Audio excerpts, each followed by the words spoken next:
Mesdames, Mesdemoiselles, Messieurs, bonsoir à toutes et à tous. J'espère que vous vous portez bien. Bienvenue dans cette nouvelle vidéo où nous allons débriefer, analyser ce week-end au Motorland Aragon. Enfin, nous sommes revenus sur un week-end à peu près normal après deux scénarios complètement fous au Mans et à Silverstone. Cette fois-ci au Motorland Aragon, c'était un petit peu plus calme. On a pu reprendre nos esprits, mais on a eu tout de même de très belles surprises, notamment dans les catégories inférieures. Donc restez bien jusqu'à la fin de la vidéo. On va débriefer et analyser tout ça.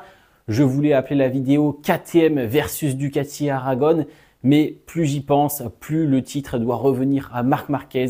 Un week-end exceptionnel, des records, intouchables. Simplement intouchables, mais ça c'est pareil, on va en parler en fin de vidéo. Nous allons commencer malheureusement par un constructeur qui a souffert, mais beaucoup souffert ce week-end. Je parle bien évidemment de Yamaha.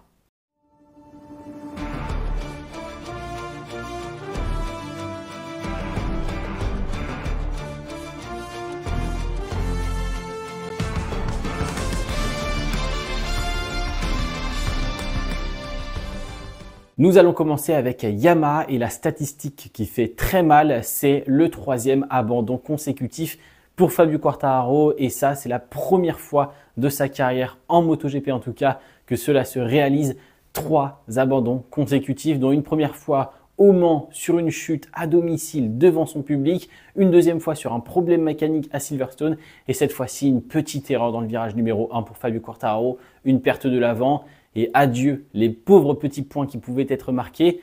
Alors on va parler un petit peu du circuit. Aragon, c'est un circuit, on l'a dit samedi, qui ne convient pas forcément très bien à la Yamaha. C'est un circuit qui demande beaucoup moins de train avant. C'est un circuit qui est un petit peu moins rapide qu'à Silverstone. Et du coup, la Yamaha se retrouve en difficulté car on a besoin d'un train arrière très précis avec énormément de grip sur les sorties de virage, que ce soit moto droite ou moto sur l'angle. Vous le voyez, que ce soit le virage 10 ou encore une fois avant cette très longue ligne droite, il faut énormément de grip à l'arrière, de grip mécanique pour permettre à la moto de ressortir des virages, mais aussi il faut du grip pour éviter le patinage et éviter la destruction de ce pneu arrière. Et là, la Yamaha, elle n'est pas du tout adaptée sur ce point-là, malgré le package électronique apporté à Silverstone et les modifications châssis. C'est toujours compliqué pour Yamaha. C'est le gros point faible de la moto, en plus de la puissance moteur un petit peu qui manque, notamment en bout de ligne droite. Donc voilà, tout ça faisait que le circuit n'était pas adapté. Le grip proposé par finalement le tracé en lui-même n'est pas énorme et la piste est assez abrasive. Donc toutes les conditions étaient réunies pour que la Yamaha ne performe pas.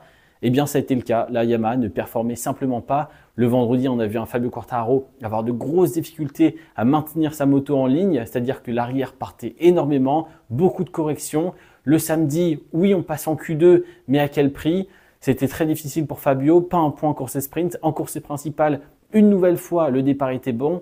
L'entame des courses de Fabio ce week-end était tous bons.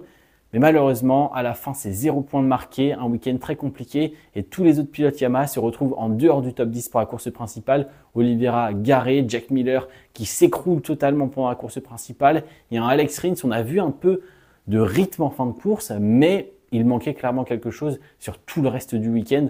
Donc c'est vraiment dommage pour Yamaha. Un énorme axe d'amélioration en tout cas a été trouvé. Il va falloir améliorer le grip sur ce train arrière et dans des conditions un petit peu difficiles parce que sur ce genre de tracé où le train arrière et le grip mécanique est primordial, Yamaha est totalement garé. Donc voilà, c'est un week-end d'apprentissage, c'est un week-end pour remettre un petit peu du contexte, de l'ordre aussi dans la hiérarchie et pour recomprendre un petit peu où se situe la moto et où sont les points faibles. C'est pas dramatique, mais on sait au moins que Yamaha a du pas sur la planche et que voilà, on peut que progresser à partir de maintenant. Certes, ça fait mal pour Fabio et pour Yamaha, mais on a eu du positif ces dernières semaines. Il faut se baser là-dessus et aller de l'avant pour le constructeur japonais. Passons à la suite.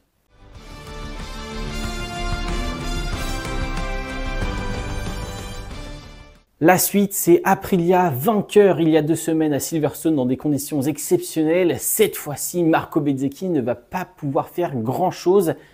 Tout commence dès le début du week-end, encore une fois, Aprilia est en difficulté avant même que ça commence. Pas de Jorge Martin, toujours blessé.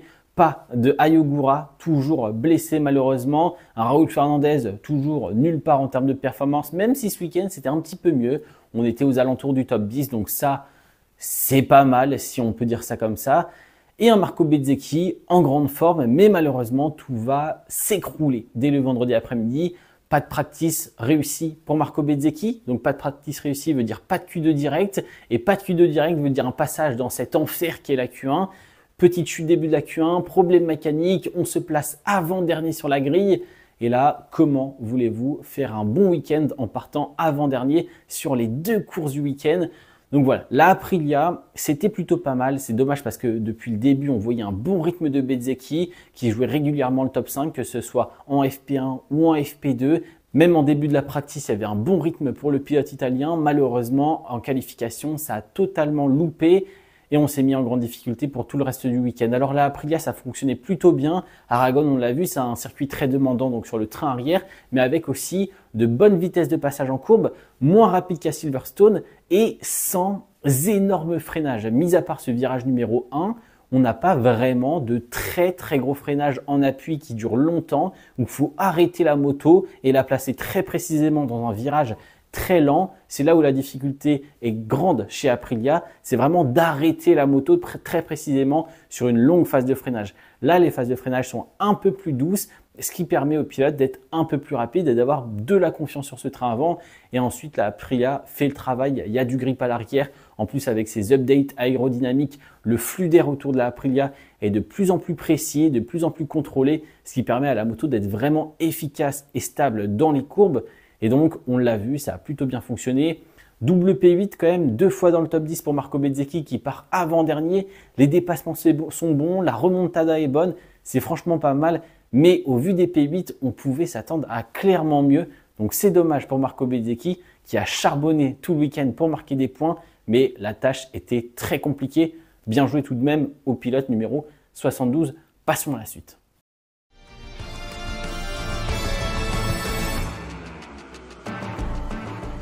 Nous enchaînons les constructeurs 1 à 1, ça va très vite car la bataille a eu lieu devant et je vais parler justement d'une des batailles qui a été gagnée par le pilote officiel Honda Joan Mir. Je parle de cette bataille pour la P7, incroyable. Meilleur résultat depuis l'Inde 2023, Joan Mir qui termine 2 courses consécutives et en plus ces deux-là dans le top 10. Voilà, c'est à noter. Est-ce que c'est le réveil du pilote espagnol qui se sent un petit peu en danger avec ses signatures de contrat qui pourraient l'exclure du programme Honda officiel? Je ne sais pas, mais en tout cas, ça va bien. Et Joan Mir a porté à bout de bras Honda pendant tout le week-end. On va revenir un petit peu. Encore une fois, le tracé, on en a déjà parlé dans le point Yamaha. Côté Johann Zarco, malheureusement, même si on était optimiste, positif en arrivant sur ce week-end, la Honda n'était pas forcément adaptée sur ce circuit.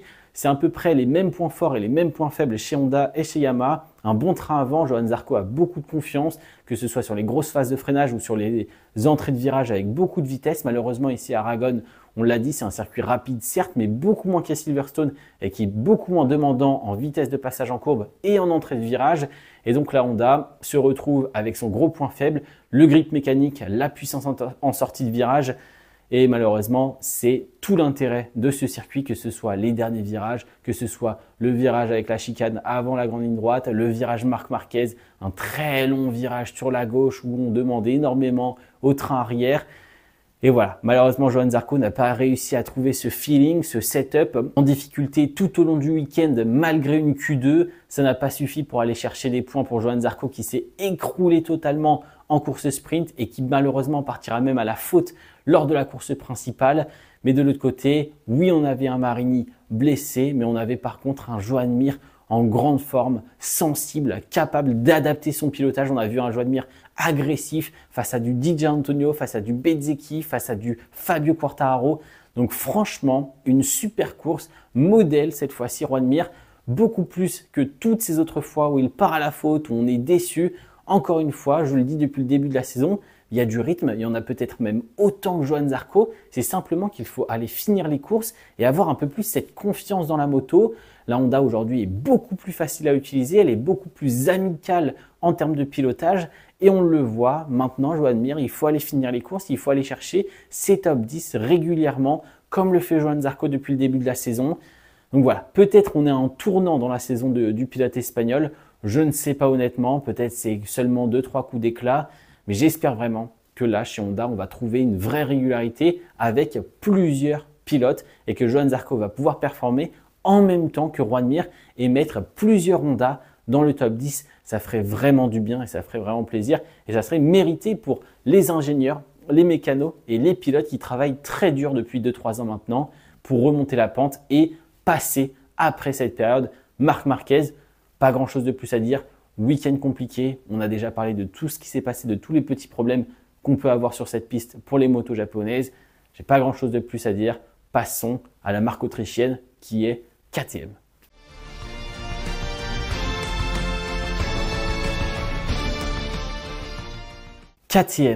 KTM, personnellement, je suis un fervent supporter du constructeur, même avant qu'ils arrivent en MotoGP. J'adorais KTM en Moto 2, en Moto 3. J'ai adoré certains pilotes qui sont passés par ces petites catégories et qui sont arrivés en MotoGP, qu'ils roulent chez KTM ou qu'ils soient passés chez KTM en MotoGP. Franchement, c'est une marque qui me fait vibrer. Mais aujourd'hui, en 2025, la moto n'est pas bonne. Il faut le dire, on n'a pas régressé parce qu'en termes de performance, la moto est plus rapide que l'année dernière. Mais il faut des conditions et des conditions pour que la moto performe. C'est très compliqué pour les pilotes, c'est très compliqué pour les ingénieurs, pour les mécaniciens de comprendre ce qu'il se passe avec cette RC16 2025. Et alors là, après un week-end pathétique, on va pas se mentir, à Silverstone où on n'avait absolument aucune performance, rien du tout, malgré un Viñales qui est très bon sur ce circuit normalement, un Bastianini qui est excellent sur ce circuit normalement aussi, un Acosta qui se débrouille. Eh bien oui, on a eu un Acosta qui s'est plus que bien débrouillé il y a 2 semaines à Silverstone en mettant de très gros points pour KTM, même si c'était décevant au final. Et alors cette semaine, ce week-end à Aragon, Pedro Acosta. On en parle juste après, parce qu'encore une fois, derrière, c'est la catastrophe. Je vous ai déjà parlé 1 milliard de fois de comment fonctionne la KTM. Allez voir le BRK précédent, allez voir la vidéo de samedi sur la course sprint. La KTM a plusieurs phases et on les a encore une fois retrouvées, ces phases de pilotage dans la course. Et c'est infernal. C'est infernal parce que tu le vois, la moto elle est là, elle avance, d'un coup elle avance plus, elle réavance et d'un coup en fin de course elle s'éteint. La dégradation sur les pneus elle est énorme. On a 2 pilotes KTM et les deux, on va pas se mentir, c'est des pilotes qui se débrouillent normalement très très bien. Un Brad Binder qui a toujours joué le top 5 en MotoGP pour le championnat du monde. Un Maverick Viñales qui a toujours lui aussi quasiment joué les top 5, qui est très bon depuis le début de la saison avec la RC16. 2 fois des pertes de l'avant, un pneu médium à l'avant qui se dégrade rapidement, une moto qui est difficile à arrêter, qui est pas très sensible sur le train avant dans des conditions un peu compliquées. Sur ce circuit par exemple à Aragon qui propose pas énormément de grip et qui dégrade beaucoup les pneumatiques, même si le dimanche on va pas se mentir, il y a beaucoup plus de grip que les autres jours. Mais voilà, encore une fois, 2 chutes pour KTM, 2 très bons pilotes, 2 pertes de l'avant qui se font réellement sur un fil, que ce soit Brad Binder qui la perd dans ce virage numéro 3 ou alors Viñales qui va la perdre dans le virage numéro 12. On le voit, c'est vraiment des petites erreurs. Les pilotes ne sont même pas en train de trop forcer ou d'en faire trop. C'est simplement une moto qui est très, très difficile et très pointueuse. Donc, il faut être ultra précis et faire très attention à tous nos faits et gestes. Et parfois, même si on n'en fait pas trop, la moto va quand même se coucher.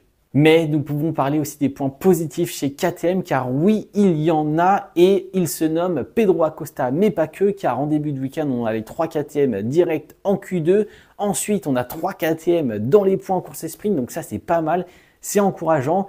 Et le dimanche, 2 pilotes qui partent à la faute, 2 pilotes avec les pneus médium à l'avant. Et qui a mis ce pneu hard à l'avant? Le seul sur la grille et le seul pilote KTM, c'est Pedro Acosta.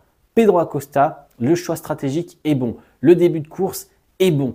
Tout est bon. C'est exceptionnel. On a vraiment eu ce déclic à partir de Jerez-Le Mans. Entre toutes les chutes du début de saison, avec KTM, c'était compliqué. Là, j'ai l'impression que Pedro Acosta s'est ressaisi.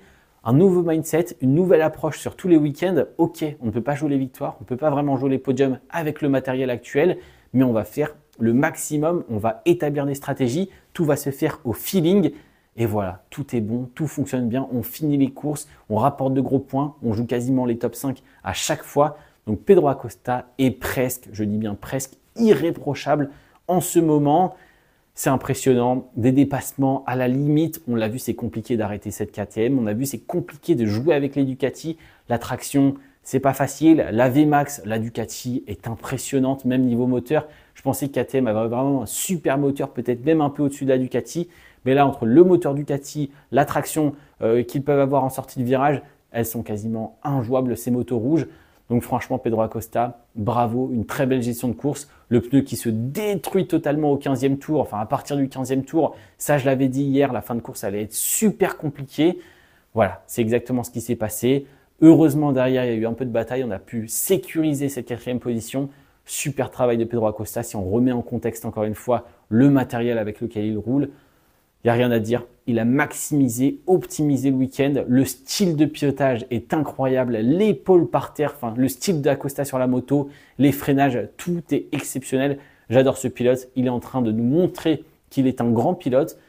Voilà, j'attends ça sur tout le reste de la saison maintenant, de la régularité, pour nous montrer qu'il est vraiment ce grand pilote que tout le monde attendait en MotoGP et pour faire ici évoluer KTM.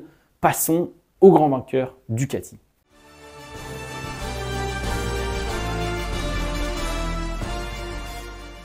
Ducati possède deux motos, la GP24 et la GP24.5 qui est l'évolution. Oui, il y a eu des petits retours en arrière, des petits retours en avant. Les motos sont quasiment identiques, même si on a eu des changements sur le train avant, notamment au début de saison, l'apport d'une nouvelle fourche qui était censée stabiliser la moto, apporter un peu plus de performance au niveau du travail de fourche à l'avant, d'amortissement et de précision.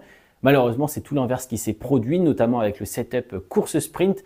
Et ce nouveau réservoir, donc tout change un petit peu au niveau de la balance, l'équilibre général de la moto. Et certains pilotes s'en plaignent, le feeling et le retour d'information de ce train avant n'est pas aussi précis que sur la GP24. Et donc c'est compliqué pour les pilotes sur la GP25. On l'a vu avec DJ Antonio encore ce week-end, qui pourtant était très régulier en début de saison. Un DJ Antonio qui ne trouve pas le setup, qui ne trouve pas ce bon feeling pour aller un peu plus vite et chercher de la performance. C'est le seul pilote Ducati qui va terminer derrière, bon Pedro Acosta déjà, mais derrière d'autres pilotes qui ne sont pas des pilotes Ducati. Et c'est le seul pilote Ducati qu'on a vu vraiment en difficulté sur tout le long du week-end. Pas de feeling et donc pas de performance. Devant Didier Antonio, on va bien sûr parler de Franco Morbidelli et de Fermin Aldeguer, deux pilotes qui se sont très bien débrouillés tout au long du week-end, plus ou moins bien pour certains.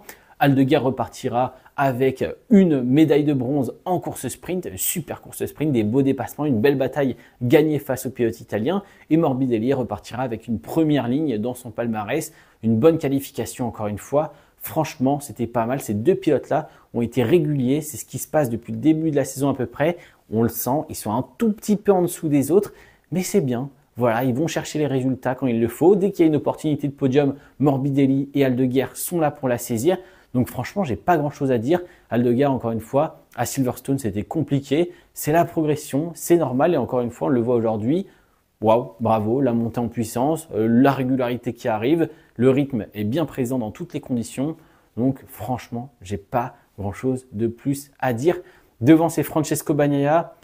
Terrible nouvelle le samedi. Oui, on a une qualification plutôt bonne, un bon tour, même si c'était pas exceptionnel.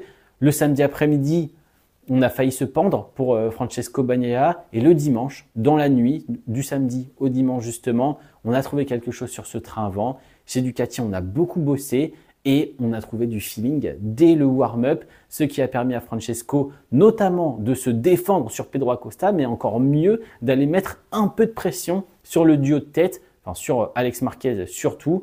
Et donc, ça lui a permis d'aller chercher ce podium qui vraiment se ressent, que ce soit pour lui, l'équipe ou les supporters, limite comme une petite victoire. Enfin, on retrouve le podium. Enfin, on marque de gros points et on ressent un petit peu de feeling sur cette moto après les terribles erreurs qui se sont passées entre Le Mans, Silverstone et le début du week-end à Aragon, entre les erreurs et bien sûr le mal fonctionnement de la moto et le feeling qui n'est pas présent. Bon, si on regarde juste comme ça, on dirait que c'était un week-end un peu compliqué pour Ducati entre les pilotes qui n'avaient pas trop de feeling, ceux qui ont plutôt bien performé, mais ils ont clairement remis les choses au clair. On pouvait peut-être penser, imaginer, espérer un début de chute pour Ducati au niveau des performances et du classement. Rien du tout. On rappelle quand même que là, on est sur 6 Ducati dans le top 10. On est sur 5 Ducati dans le top 6. On est sur 4 Ducati, sur 3 Ducati, pardon, aux 3 premières places et sur 4 Ducati aux 4 premières places lors de la course sprint. Seul Pedro Acosta a réussi à résister un petit peu, à essayer de se chamailler avec les Ducati.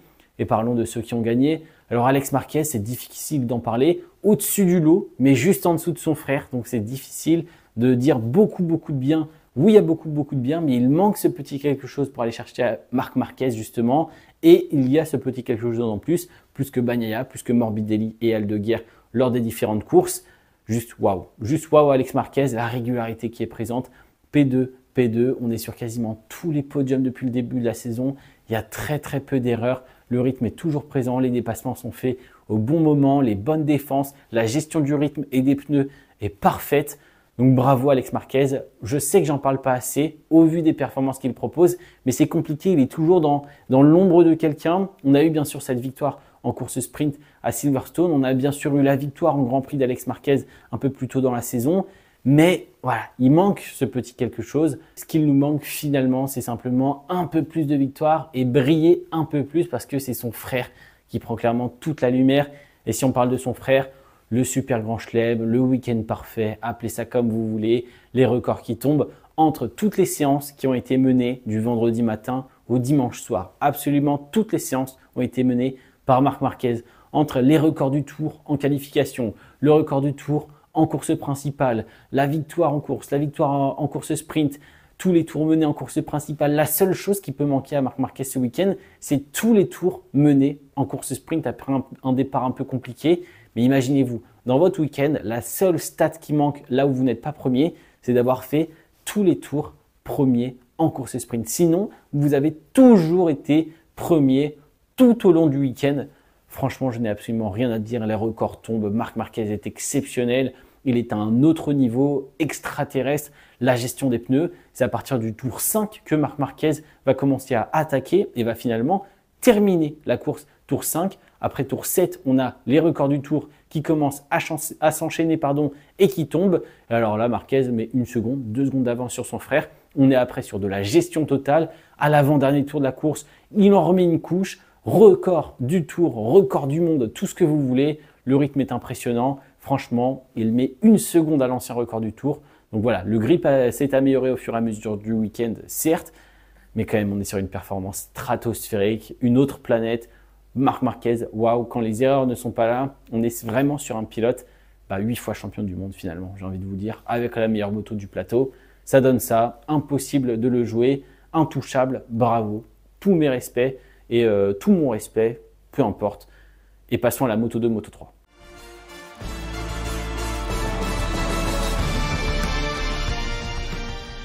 Dans les plus petites catégories, on n'a pas non plus eu les meilleures courses de la saison, mais par contre, on a eu du spectacle tout de même. En Moto 3, je me suis trompé sur les paris malheureusement. Ni Rueda ni Moreira auront gagné, mais ils n'étaient vraiment pas loin. Le pneu soft de Rueda lui aura joué des tours en fin de course.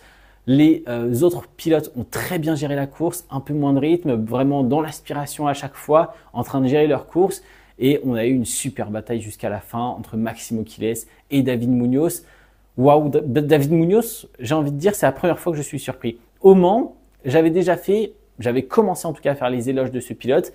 Une course intelligente qui avait été faite jusqu'à ce dernier virage. Alors là, par contre, c'est une course intelligente, parfaite, qui est faite jusqu'au dernier virage et jusqu'à la ligne d'arrivée.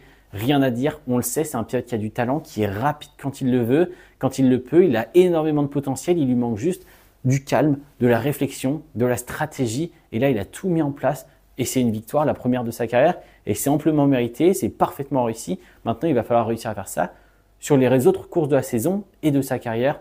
Une belle évolution, très bien joué. Et en Moto 2, quelle finale!